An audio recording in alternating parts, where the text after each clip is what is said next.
kann ich kurz vorstellen. Ja, also ich bin den Daniel Muchingo. An verschiedene kennen mich Josten Hellen oder de Bopi oder sos nach rich welch Personage so op Insta und so weiter fir machen. Annebelo den MC vum Tous sur Sen. Was gouft diesen Aufenthalt hier gefordert? Ma dats den Tous sur Sen, dat hicht da seg oppe Bün, wo Leiit méigkeet hunn hier neii Texter ze probieren oder och Leiit die noch nie Stand-up gemet hun einfach en Ketz teste, gucken ob dat so hier is ass oder net. Sinn noch Leute, die schon lang Stand-up machen, mir einfach neue Sache wolle probieren an die sind dann autonom dabei an nech präsentieren da jiin dat hicht dat nennen dann den MC. Was bedeuten so Eventer für die Lützeburger Comedy-Szene?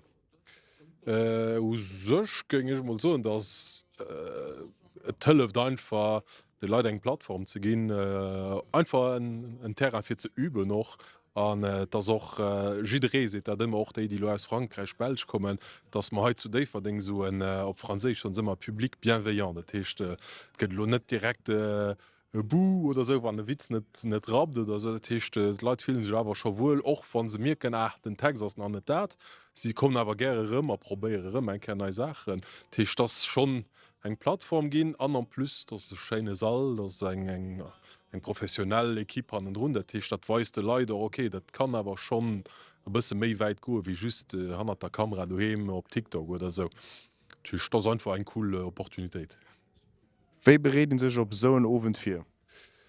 Für mich ist das mittlerweile schon so eine gewisse Routine hunde schon, weil ich eben schon seit ein paar Jahren, das geht ungefähr alle 2-3 Monate gemacht, aber als MC präpariert den sich ein bisschen ähnlich wie in Delo als Komiker einen ganzen Text neu probiert, den ist ein bisschen mehr am Stress. So.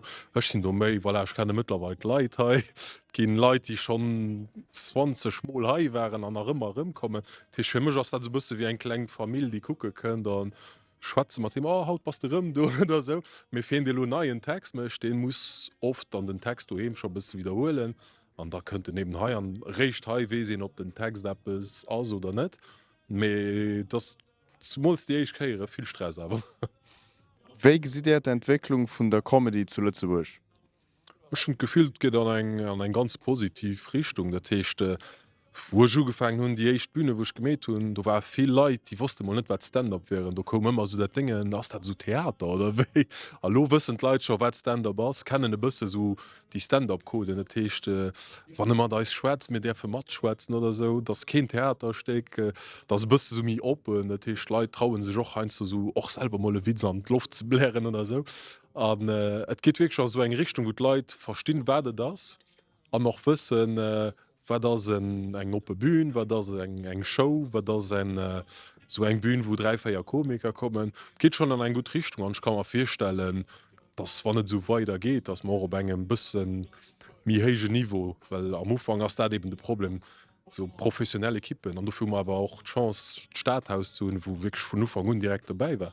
Dat ass net dëmmer evident überall. Hans war so der Statuten kom mir gucken mal wat geschieht. Sie waren aber direkt vun Anfang an dabei. Und wenn so bleibt, geht es wirklich schon in gute Richtung. Vielleicht ein Netflix-Special oder so. Das wäre schon cool, ja. Zuschauer sind bei so einem Abend natürlich enorm wichtig. Da wenn zum Beispiel 2 von hinten zum Beispiel die Frage gestellt, wie sie den Abend da persönlich von tun. Aber wirklich genial, super gut. Also, das ist mein zweiter, wo ich schon heute dabei bin. Und tut immer wirklich so richtig den Bauch voll lachen. Also ich schon lange wie so gelacht, schon ehrlich so. Ich bin noch froh, dass du nicht frei weißt, wo kein Leid. Ich auch so. Nee, das war genial nur. Dann für mich war ich Keier, aber ich komme sicher nicht rum. Wen hat dir am besten gefallen? Ich muss aber so einen Dave mal irgendwie mit 10 Mann da gucken und so. Das war ja ein Dave oder Greg oder wie es nur geht. Ja, mit 10 Menschen. Das war genial.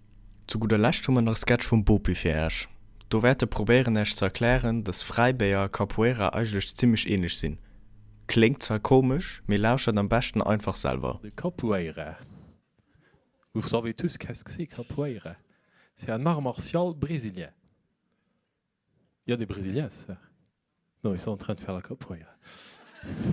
Moi, je suis allé là-bas, j'étais fasciné. Hein. Ça m'a inspiré, j'ai créé un art martial luxembourgeois. J'ai parlé avec le maître, là. Hein, ils ont un maître, le maître. Hein. Et moi, je lui ai dit, écoute, t'entends la capoeira, nous, ici au Luxembourg, on a aussi. Hein. Ils m'ont dit, oh. Qu'est-ce que vous avez hein? Moi, je dis, nous, on a capoeira au Brésil, au Luxembourg, on a Freibäder. C'est presque pareil, hein. C'est presque pareil. J'ai pris des notes, hein. J'ai regardé comment ils font. Eux, ils appellent ça le maître, hein. C'est celui qui dirige tout le groupe, hein, qui donne des instructions, qui les guide. Hein. Nous, on a ça dans le Freiburg aussi. Il est habillé autrement. Il a un cône orange sur la tête. Des fois, il crie « Jürgen! C'est lui qu'il faut suivre. C'est lui qui sait où est l'alcool. Hein. Donc ça, c'est le maître. Hein. Après, dans la capoeira, qu'est-ce qu'il faut aussi? Ils font la roda. Roda, c'est un cercle comme ça. Et au milieu, ils font des gestes bizarres. Ils lèvent les jambes et tout. Nous, on fait ça aussi, on salte. Hein? Dès qu'on a quelques promilles, on s'en tourne. Hein? C'est le salte qui tourne même avec nous et tout. Hein? On lève les jambes, on rate tout le monde, mais on vise tout le monde en même temps. Hein? C'est incroyable. Et dans la capoeira aussi, il y a les chants. Hein? Il faut les chants brésiliens. Là. Hein? Ils font des lalaï, lalaï, puis ils se tapent dedans et tout. Nous, on a ça aussi. Hein? Nous, à partir d'un certain moment, là, quand le promille il est bien haut, là, on commence tap, tap, tap, Johnny, tap, tap, Johnny, Johnny, tap, et paf, une patate dans la gueule. Hein? On a 15 Minuten, dann juste noch 10. Magnifique. Hein? Et je ne sais pas pourquoi, on finit toujours la soirée avec une chanson française, hein, hommage à vous, de John Sardou, j'allais dire. Michel Sardou, là, c'est terre brûlée au vent, je ne sais pas quoi, de la lumière et les chicken en high en deux, full of bay en sans plus.